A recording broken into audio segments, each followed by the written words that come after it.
Hello, সবাই কেমন আছেন? আসসালামু আলাইকুম। এই তো আবার চলে আসলাম রান্না করতে। একটা মজার ঝাল ঝাল নাস্তা রান্না শেয়ার করব। এই যে আমি প্রথম পেঁয়াজটা একটু ভাজা ভাজা করে তারপর চিকেন, এই যে বুকের মাংসগুলো এভাবে নিয়ে নিয়েছি। এভাবে টুকরা টুকরা করে কেটে শুকনো মরিচ দিয়ে এখন একটু নাড়াচাড়া করে আদা রসুন পেস্ট দিয়ে আবার নাড়াচাড়া করব।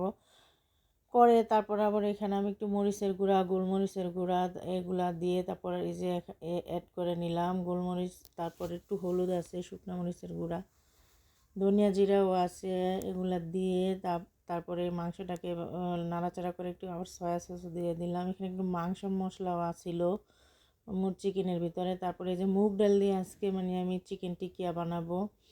কাঁচা মাংস দিয়েও করি, আবার এভাবেও করি। একটু ঝাল ঝাল শীতের ভিতরে বেশি এই রেসিপিটা ভালো লাগে, একটু ঝাল ঝাল হয়, এটা খেতেও কিন্তু অনেক মানে ভালো লাগে। বিকালে নাস্তায় চায়ের সাথে কিন্তু অনেক মজা হয় খেতে।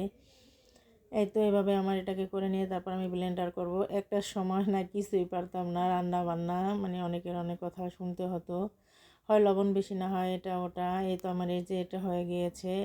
একটু ব্লেন্ড করে আবার আমি এই যে একটু গোলমরিচের গুঁড়া, তারপর আবার এই যে একটু কাবাব মশলা, তারপর একটা ডিম অ্যাড করে দিয়েছি। তারপরে যে এখানে আছে পুদিনা পাতা, ধনিয়া পাতা, কাঁচামরিচ কুচি একসাথে, তারপরে যে পেঁয়াজ কুচি করে নিয়েছি। তারপরে এটাকে ভালোভাবে মেখে তারপরে একটু চিলি সসও দিয়ে দিয়েছিলাম। এখন একটু কর্নফ্লাওয়ার দিয়ে তারপর এটাকে আবার ভালোভাবে মেখে নিব।